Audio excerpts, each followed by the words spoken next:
El que come mi carne y bebe mi sangre, permanece en mí y yo en él, dice el Señor. Oh, aleluya.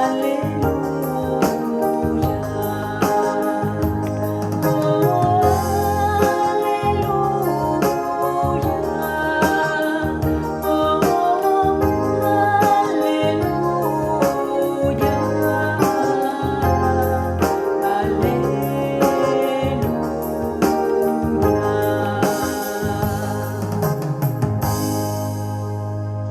El Señor esté con ustedes y con tu espíritu.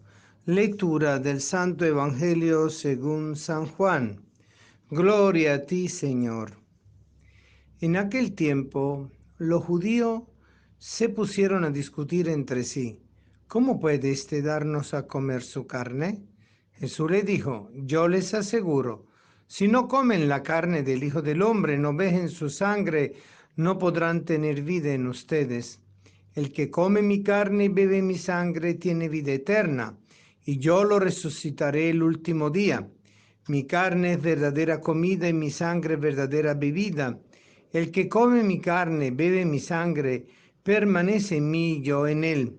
Como el Padre que me ha enviado posee la vida, y yo vivo por él, así también el que me come vivirá por mí. Este es el pan que ha bajado del cielo. No es como el maná que comieron sus padres, pues murieron. El que come de este pan vivirá para siempre. Esto lo dijo Jesús enseñando en la sinagoga de Cafarnaúm. Palabra del Señor.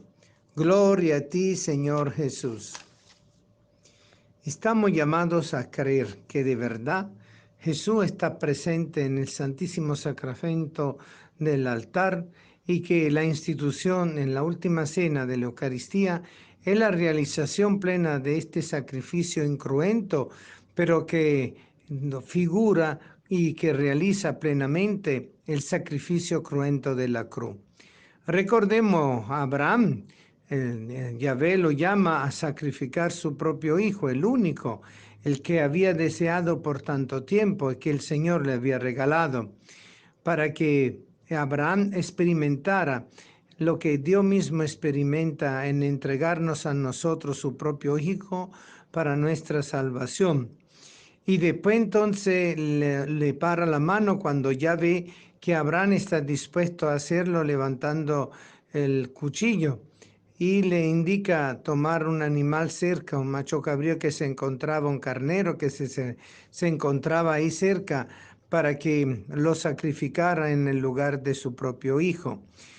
Lo que hace nuestro Señor Jesucristo en el sacrificio eucarístico, tomando el sacrificio de la ofrenda del pan y del vino, según el rito de Melquisedec, y que además se une al rito pascual de la cena pascual del pueblo judío con el sacrificio del cordero, y cuya sangre tenía que ser puesta en la zamba de la puerta para que el ángel de la muerte no penetrara en él y preservar a esa familia de lo que era el castigo, y al mismo tiempo tomaran con panásimo el vino que se ofrecía en esa misma cena.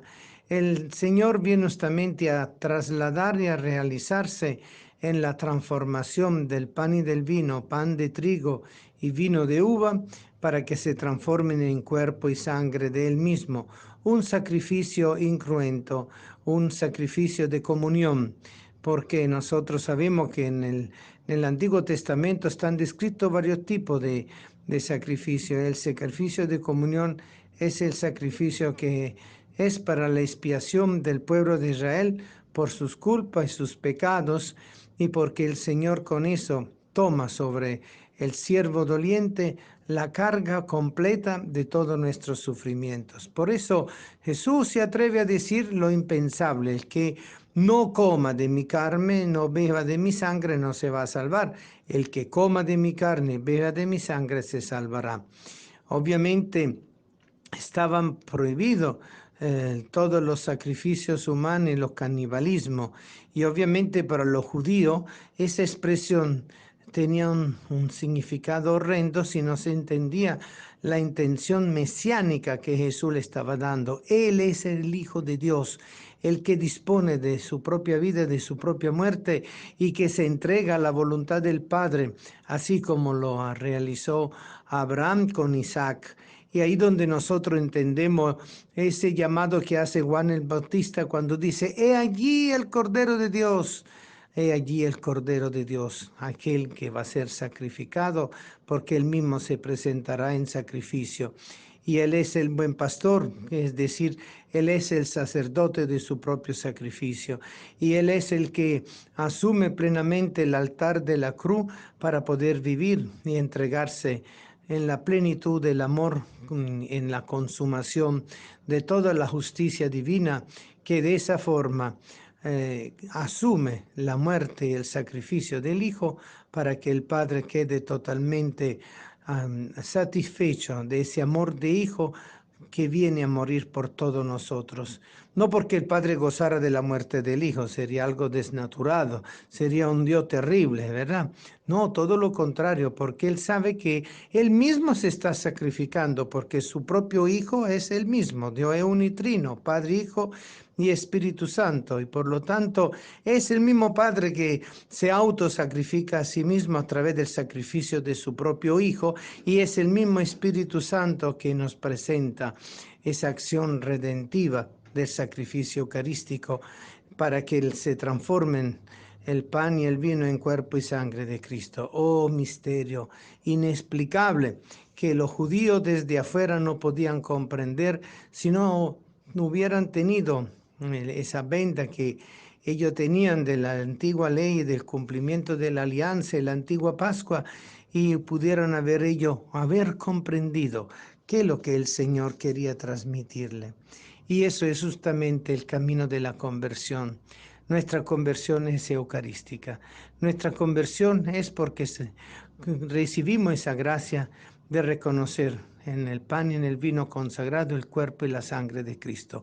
No hay acto de fe más grande que eso, porque no hay acto de amor más grande de este Dios que se consagra al amor infinito de la cruz, al amor infinito de ese banquete sacrificial que Él realiza en la última cena y cumple literalmente en la cruz.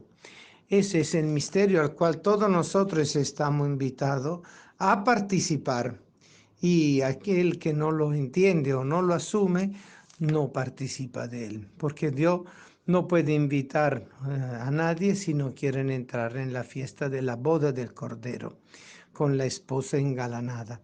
Entonces, la Eucaristía tiene un significado mesiánico, pascual y al mismo tiempo escatológico, porque es la clave para la comprensión de todo lo que es el mundo de Dios, el mundo del hombre, la historia de la salvación y el destino final de todos nosotros cuando Cristo vuelva. Cuando Cristo vuelva, ya la Eucaristía se realizará en la plena presencia del Señor, en esa plena comunión, en la comunión de los santos, y allí donde todos gozaremos de esa capacidad de estar con Él para siempre. Por eso, esta es una invitación. Esta palabra de hoy nos invita a no perder el don maravilloso de la Eucaristía. Y si alguna vez no podemos recibirlo físicamente, podemos entonces abrir nuestro corazón para vivir esa comunión espiritual, así como María, y con María, que en su propio seno recibe a Cristo, y es la primera comunión que se realiza en la historia de la salvación. Esa comunión plena del Hijo en nosotros, y que desde nosotros promueve esa acción de transformación, de comunión en el mundo. Pues sí, es la dimensión histórica, social y evangelizadora de la Eucaristía.